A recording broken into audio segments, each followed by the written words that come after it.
The neighborhood had always appeared calm from the outside, a tidy loop of manicured lawns, matching mailboxes, and perfectly measured hedges. For years, the family believed this community would be a stable, peaceful environment for their son, whose disability made everyday movement a challenge. They assumed the HOA's strict standards ensured cleanliness and safety. What they did not realize, however, was that behind the spotless sidewalks and matching shutters, the HOA board ruled with an iron fist disguised as aesthetic standards. When the family installed the wheelchair ramp along the front of their home, it was not an act of rebellion. It was simply a necessity. Their son had outgrown the temporary, portable ramp they had used for years. The new structure was sturdy, safe, and compliant with federal accessibility guidelines. Most importantly, it allowed him to enter and exit the home without fear of slipping, falling, or relying on someone to lift him. The installation took just one weekend. Neighbors who walked by offered warm smiles, some even expressing approval at the added independence the ramp provided. For a brief moment, the family felt a sense of belonging, a reassurance that they had made the right choice for their son and themselves. That illusion was shattered the following Thursday morning. A crisp envelope bearing the HOA's emblem was wedged into the door frame.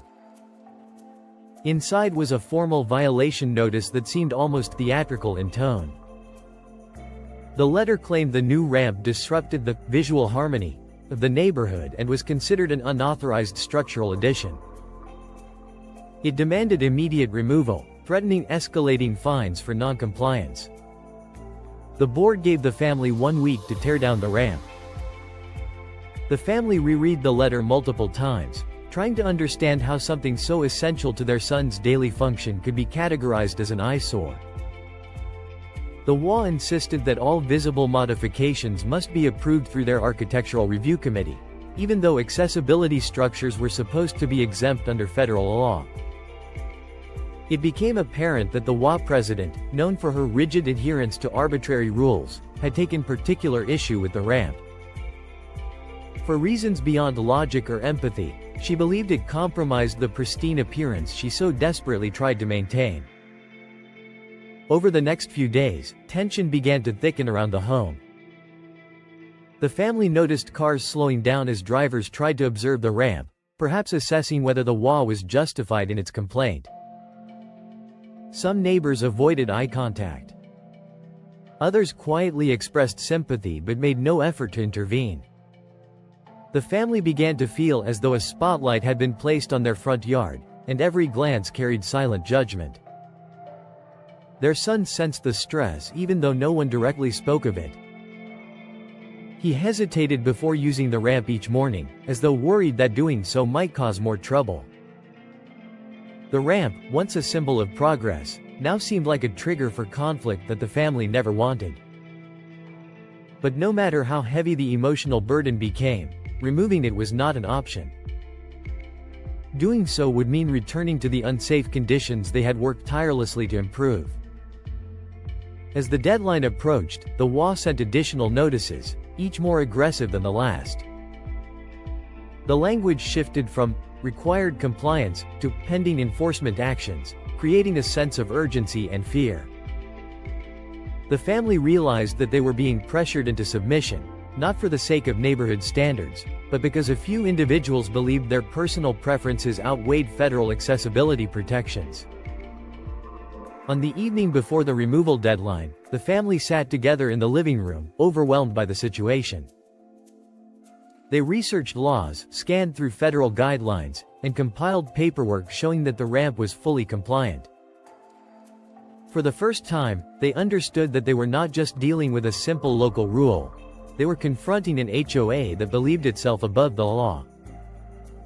What started as a practical home modification had now escalated into a direct challenge between a family fighting for their son's rights and an HOA determined to enforce subjective rules at any cost. With hours left before the imposed deadline and no resolution in sight, the family prepared to take a stand. The decision they made that night would ignite a battle far larger than the HOA expected. one that would ripple throughout the entire community and expose truths the board had hoped would remain hidden. The morning after the family decided they would not remove the ramp, a quiet tension settled over the neighborhood like a low-hanging fog. The ramp remained in place, sturdy and unmoved, but the real storm was brewing within the walls of the HOA office. The family knew the board would not take defiance lightly, yet they had no idea just how far the HOA was willing to go to reassert its control. Before noon, a new envelope appeared on their doorstep, this time hand-delivered, its corners stiff and its seal pressed with extra force, as though aggression could be conveyed through glue alone. Inside, the language was firmer, colder, and alarmingly calculated. The letter stated that daily fines had already begun accumulating. The amount demanded was more than the family could ever justify paying, especially considering the ramp existed to accommodate their son's disability, not as a decorative whim. The HOA president had taken the situation personally. Reports circulated that she had been driving past the home multiple times a day, slowing down to scrutinize the ramp from every possible angle. It was as though she believed the family's refusal was an attack on her authority, and she responded by escalating her tactics. The board scheduled an emergency meeting and distributed notices to every homeowner, subtly implying that the family was acting in violation of community expectations, and needed to be addressed collectively. Rumors began spreading through the neighborhood. Some residents whispered that the family was reckless for ignoring the HOA's demands. Others expressed sympathy behind closed doors but refrained from publicly taking sides. For many, the risk of crossing the board outweighed any moral obligation to support their neighbors. The HOA had a reputation for punitive behavior, and few dared challenge it.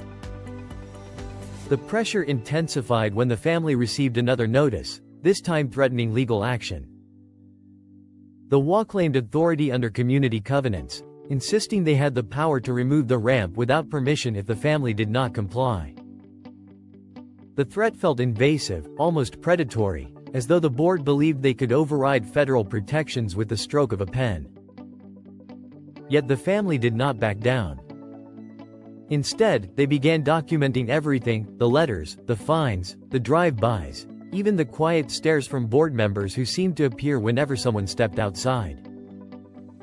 The family reached out to disability rights organizations, local advocacy groups, and attorneys specializing in housing law. To their relief, they learned that the HOA's actions were not only unethical but potentially illegal. The Fair Housing Act explicitly required reasonable accommodations for disabilities, including modifications like ramps.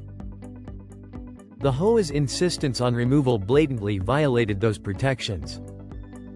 With expert guidance, the family prepared an official response. They compiled evidence, printed out federal statutes, and photographed the ramp from every angle to show it posed no safety hazard, no obstruction, and no visual detriment beyond the board's personal preferences. They sent a formal letter demanding the HOA cease fines immediately and withdraw all threats of enforcement. The message was clear: the family would not be intimidated. But the HOA had no intention of retreating quietly. Within days, a new tactic emerged. The HOA began citing the family for unrelated, fabricated infractions: trash cans allegedly left out too long, grass supposedly half an inch too tall, and a barely noticeable chip in the mailbox paint. Each notice came with its own fine, its own warning, its own weight meant to wear the family down. It was a form of harassment dressed in the disguise of procedural conduct. Even neighbors began to notice the disproportionate targeting. Some shook their heads sympathetically as they walked by. Others stood at a distance, observing the steady stream of letters and the unfounded citations. Slowly, the neighborhood started to grasp that the situation was no longer about aesthetics. It was about control, pride, and the board's unwillingness to admit they were wrong. Meanwhile, the family's legal team encouraged them to stay firm. Every new citation strengthened their case. The more the HOA pushed, the clearer their intent became. What the board intended as pressure ultimately turned into documented evidence of discrimination and harassment. Still, the emotional toll weighed heavily. Their son sensed the shift in the household atmosphere. He hesitated more before using the ramp, looking toward the street as though expecting someone to object. The ramp that once symbolized independence now carried the burden of conflict, and the family felt responsible for every anxious glance he gave. Yet they also felt a growing sense of resolve. What began as fear was slowly transforming into determination. They realized they weren't just fighting for their own household, they were fighting for fairness, accessibility, and the right of every resident to live without unjust persecution. As the HOA prepared for their emergency meeting, the family prepared for something bigger. They had lawyers, advocates, and documentation. And for the first time since the conflict began, they had hope. The meeting would change everything. One way or another, the community was about to witness the truth. The night of the emergency HOA meeting arrived with a quiet tension that felt almost electric. The clubhouse, usually a place reserved for birthday gatherings and holiday potlucks, had transformed into an arena of simmering conflict. Cars lined both sides of the street, far more than expected for an ordinary HOA meeting. The turnout alone was a sign that the neighborhood sensed something significant was unfolding. Inside, folding chairs were arranged in tight rows, facing the long table where the HOA board sat rigidly. The president occupied the center seat, her posture stiff and unyielding, a physical embodiment of the authority she believed she possessed.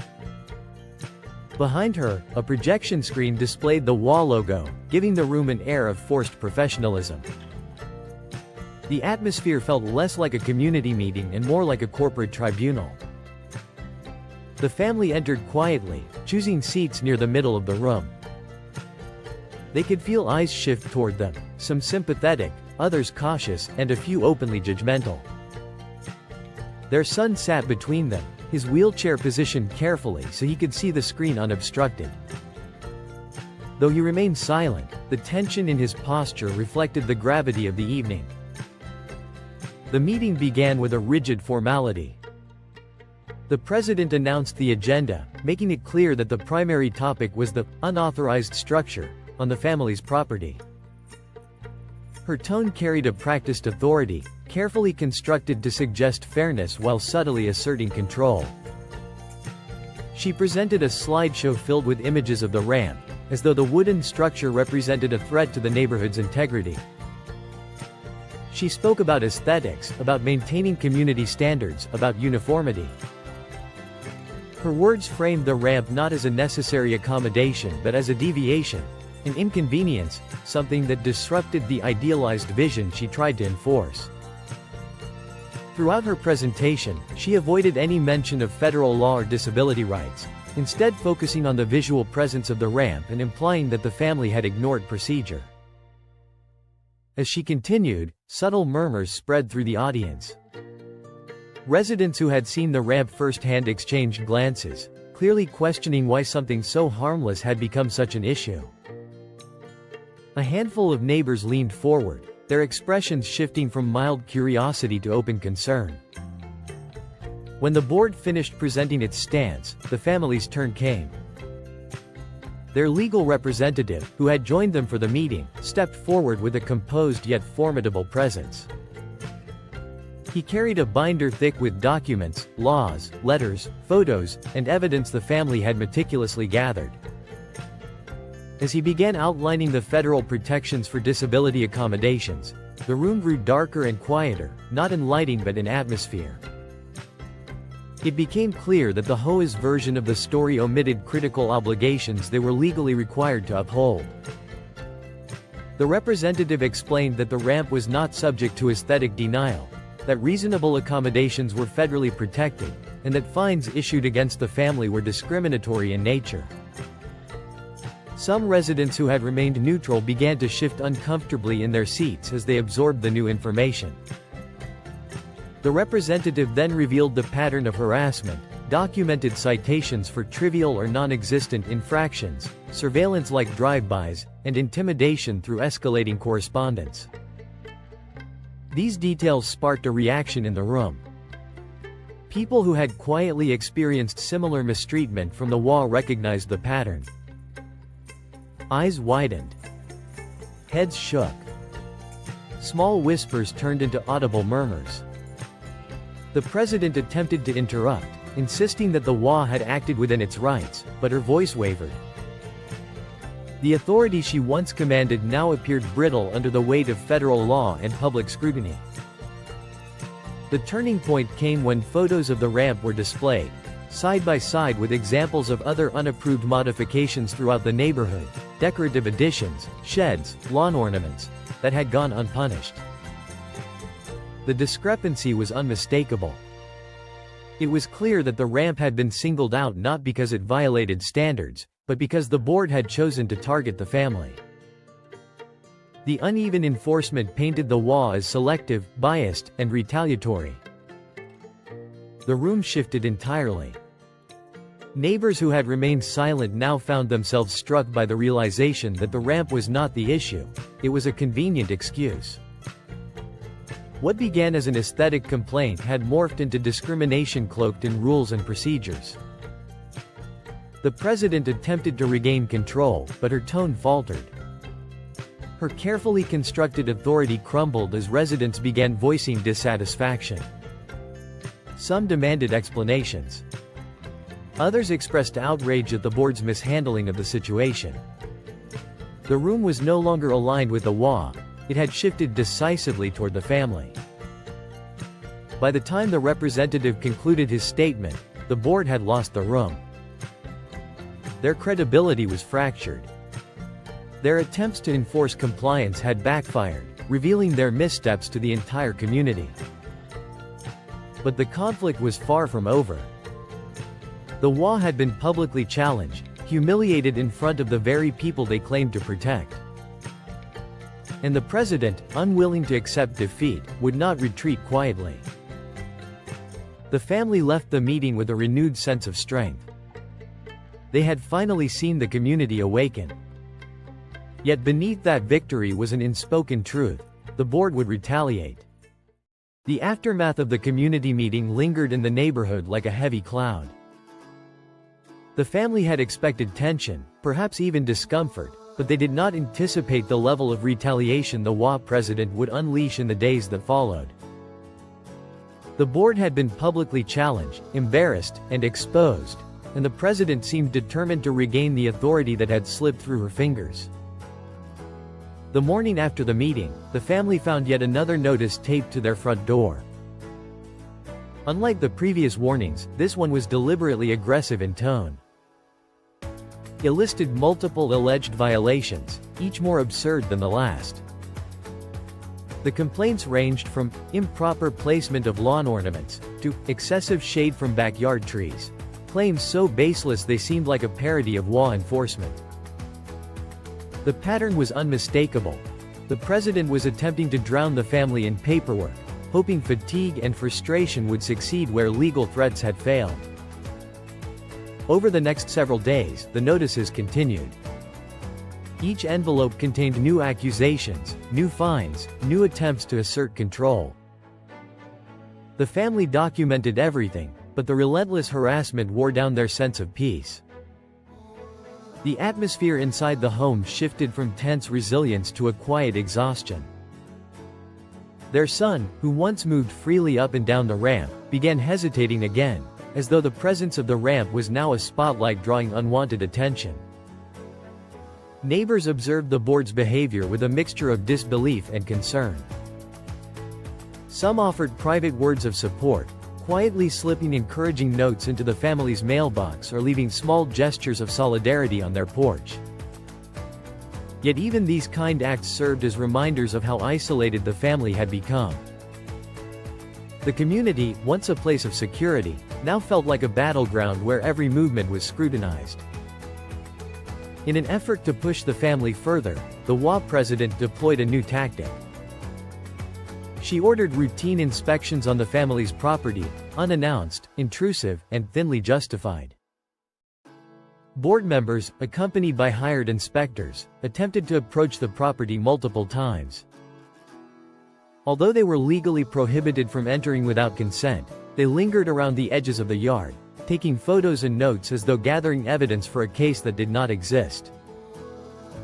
The family's legal team reassured them these actions further strengthened their claim of harassment. Still, the constant surveillance created an unsettling atmosphere. Even inside their home, they felt watched. Curtains remained closed more often, and conversations grew quieter, as though they feared their words might somehow be used against them. The tipping point arrived one quiet afternoon when the president herself stood at the edge of their property, clipboard in hand, scrutinizing the ramp with visible disdain. Her presence alone felt intrusive, but what made the moment unbearable was the look of distress on their son's face as he watched her. The ramp, designed to give him freedom, had become a symbol of conflict he never wanted to be part of.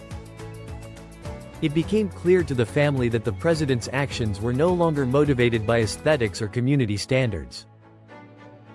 They were driven by ego, anger, and a refusal to admit wrongdoing. The board had become an extension of her will, and she wielded its authority like a weapon. With each passing day, the community grew increasingly divided. Some residents openly criticized the board's behavior, recognizing the injustice of targeting a family over a disability accommodation. Others remained silent, afraid of becoming the next target. The president's grip on the neighborhood tightened, but fractures were forming beneath the surface. The family realized that staying silent was no longer an option. Documenting the harassment was essential, but it was not enough to stop the escalating behavior. They needed to bring the situation into the public eye. They needed to show the world what the HOA was doing behind the guise of standards and procedures. Their legal team suggested a strategic approach, a controlled, carefully crafted public exposure. They encouraged the family to share their story with disability rights organizations, local media, and community advocacy groups. Once the truth became public, the HOA would no longer be able to operate in the shadows. The family hesitated briefly, aware that sharing their story could attract attention far beyond their neighborhood. Yet they also understood that the president's unchecked power would continue to grow unless challenged. They owed it not only to themselves but to every resident who feared speaking up. Late one evening, after days of relentless pressure, the family sat together in their living room. They reviewed the documents, the letters, the photos, and all the evidence they had gathered. The decision became clear. They would take their fight beyond the confines of the neighborhood. They would expose the harassment, the discrimination, and the abuse of authority for everyone to see. What began as a ramp for their son's independence had evolved into a battle for justice, fairness, and dignity. As they prepared to take action, the air in the home shifted once more, this time not with fear, but with determination. The HOA had pushed them to their breaking point, and now the family was ready to push back harder than the president could ever anticipate. The decision to take the fight public marked a turning point, one that would reshape not only the family's fate but the entire neighborhood's understanding of the HOA's unchecked power. What had once been a private battle, confined within the boundaries of suburban streets, was now about to unfold on a much larger stage. The family began by reaching out to disability rights organizations and local news outlets. They compiled a comprehensive file containing every piece of evidence, letters, fines, fabricated citations, photographs of the ramp, and records of unannounced inspections.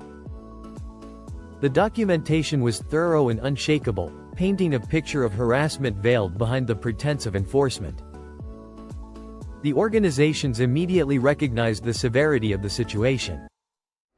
They understood that the HOA's behavior was not merely a mistake, but a blatant violation of federal protections. The first wave of support came in the form of written statements from advocacy groups. These statements condemned the HOA's behavior and highlighted the ramp's legal protections. The family's case quickly attracted attention, especially among groups dedicated to accessibility rights. Soon, the story caught the interest of a local reporter known for covering community issues and municipal injustices. She reached out eagerly, requesting an interview.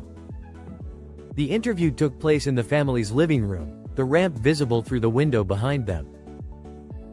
The atmosphere was quiet, but every moment carried weight. The family spoke calmly, describing the months of harassment, the fines, the surveillance, and the president's relentless pursuit of control. Their son remained nearby, a silent reminder of the true cost of the HOA's behavior. The reporter listened intently, taking notes, her expression shifting between disbelief and outrage. Within days, the story aired on local television and was published online. The headline captured immediate attention, framing the conflict not as a mere HOA dispute but as a case of discrimination against a disabled child. The narrative spread through social media, shared by disability advocates, community organizers, and thousands of viewers who empathized with the family's struggle. The impact was swift. Emails and messages poured in, offering support, legal advice, and encouragement.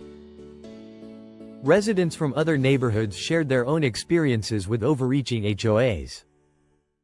People who had previously been silent found their voices, inspired by the family's courage. The situation resonated deeply, striking a nerve across communities tired of authoritarian HOA behavior. Inside the neighborhood, the effect was even more profound. Residents who had hesitated to speak up suddenly felt empowered. Conversations spread from yard to yard, from porches to driveways, each recounting the injustice unfolding within their own community. Some neighbors expressed embarrassment at being part of a neighborhood where such treatment occurred. Others were outraged that their dues were funding harassment rather than community improvement. As the story gained momentum, the HOA president grew increasingly frantic. She attempted to dismiss the media coverage as exaggerated, insisting the board had acted within its rights. Yet her voice lacked the confidence it once carried. The more she tried to defend the HOA's actions, the weaker her position became. Public opinion was turning sharply against her, and the board's reputation began to crumble. In an attempt to regain control, the president organized a special meeting of the board. She planned to address the media coverage, confident she could salvage her authority. However, her efforts to gather support faltered. Board members who had previously stood by her began distancing themselves, recognizing the legal and social consequences of continuing to side with her. Some quietly admitted they had been intimidated into supporting her decisions, pressured by her domineering leadership rather than genuine agreement. Meanwhile, the family's legal team received inquiries from state officials and civil rights lawyers who had seen the news coverage. The case attracted attention beyond the local community, raising questions about potential violations of both federal and state housing laws. It became clear that the HOA was facing an escalating legal threat, and the president's attempts to control the narrative were failing rapidly. The breaking point came when a follow-up news segment aired featuring interviews with neighborhood residents who criticized the board's behavior.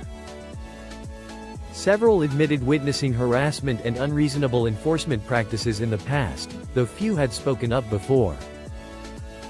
Their voices added credibility to the family's claims and highlighted a pattern of abuse that extended far beyond the ramp. The HOA president's authority, once ironclad, was evaporating under the weight of public scrutiny. Yet instead of stepping back, she pushed forward in desperation, believing she could still regain control. Her stubbornness only fueled the growing outrage. As support for the family surged, the neighborhood's unity began to shift. Residents who had remained neutral now openly questioned the board. Some petitioned for a community-wide vote to demand accountability. Others discussed the possibility of removing the president entirely. What had begun as a simple necessity for accessibility had evolved into a full-scale movement. And as the neighborhood rallied behind the family, the president was left grasping at the remnants of a power she no longer possessed. The family knew the final confrontation was approaching. The board was cracking, the community was awakening, and the momentum was shifting in their favor. All that remained was for the truth to finalize its impact. The momentum that had built over the previous weeks reached a climax that neither the HOA president nor the board could control. What had begun as a quiet, internal dispute had transformed into a public reckoning, one that exposed structural abuse, intimidation, and a complete disregard for federal law. As pressure mounted from residents, advocacy groups, legal authorities, and the broader community, the HOA's once unquestioned authority began to collapse piece by piece. The neighborhood, once quiet and orderly, was now alive with conversations that spilled across front yards and sidewalks. Residents who had long feared retaliation felt emboldened for the first time. They gathered in small groups, discussing the news reports, sharing their own experiences, and diverting their frustration toward the board that had ruled over them for years. What had once been whispered complaints now became open criticism. Petitions circulated quickly. Residents signed their names without hesitation, calling for a special election to overhaul the HOA leadership. The petition gained traction faster than anyone expected. The more the president attempted to discredit the movement, the more determined the community became to remove her from power. Her attempts to regain control, mass emails, stiffly worded notices, and attempts to revise policies, only deepened the resentment. The community demanded a meeting where the president and board would answer for their actions. Under growing legal and public scrutiny, the board reluctantly agreed. The meeting took place on a crisp Saturday morning. Attendance was higher than any HOA event in recent memory. The clubhouse was filled before the meeting even began, with residents spilling outside, listening through open windows. The atmosphere was charged, not with fear, as before, but with a collective urgency. People were ready for change. The president entered with visible tension in her posture. Her confident stride was gone, replaced by a rigid stiffness that revealed her awareness of what was coming. The board members followed behind her, some looking nervous, others resigned. The meeting began with procedural formalities, but the calm lasted only moments. Residents demanded answers: why the ramp had been targeted, why the family had been harassed, why fines had been weaponized, and why the board had ignored federal law. The president's responses lacked conviction. She relied on vague explanations about standards and community consistency, but the usual justifications no longer carried weight. The community no longer feared her authority, they questioned it. As pressure mounted, cracks became visible among the board members themselves. One admitted to feeling coerced into supporting decisions. Another revealed concerns about the legality of the president's actions. The facade of unity that had held the board together unraveled in real time. The president, once the unquestioned figurehead of the neighborhood, found herself alone, isolated by her own choices. When the legal representative for the family addressed the room, the shift was final. He presented documentation showing federal law violations, patterns of harassment, and evidence of retaliatory behavior. Residents reacted with audible shock. The board's attempt to defend itself collapsed under the weight of undeniable truth. A vote was called, formal, binding, and echoing a turning point that the entire community felt. The majority voted for the president's removal. In the end, she had no room left to maneuver. The authority she wielded so aggressively slipped from her grasp, not through force, but through collective action and accountability. Her resignation was swift. She left the room without a word, avoiding eye contact, the weight of her downfall following her out the door. The rest of the board, shaken and embarrassed, resigned shortly after. For the first time in years, the HOA stood without its authoritarian leadership. A temporary committee was formed, residents who genuinely wanted fairness, transparency, and respect at the center of community governance. One of the committee's first actions was to issue a formal apology to the family. Fines were reversed, citations were cleared, and the ramp was officially approved. The new leadership emphasized the importance of inclusivity, accessibility, and respect for federal protections moving forward. In the weeks that followed, the neighborhood transformed. The oppressive atmosphere lifted. People who once avoided speaking up began participating in community decisions. The family, once the target of harassment, became a symbol of resilience and change. Their son regained the confidence he had lost, moving freely on the ramp that had sparked a revolution. The news coverage eventually faded, but its impact remained. The family had not only fought for their rights, they had empowered an entire community to recognize the importance of fairness and accountability. What began as a battle against one ramp violation had grown into a blueprint for standing against injustice. The ramp remained exactly where it belonged. Not just as an accommodation, but as a reminder of what can happen when ordinary people refuse to be intimidated, when they unite against wrongdoing, and when they face adversity with determination instead of fear. And in the end, the community became stronger, not because of the HOA, but because the people chose to reclaim their voice.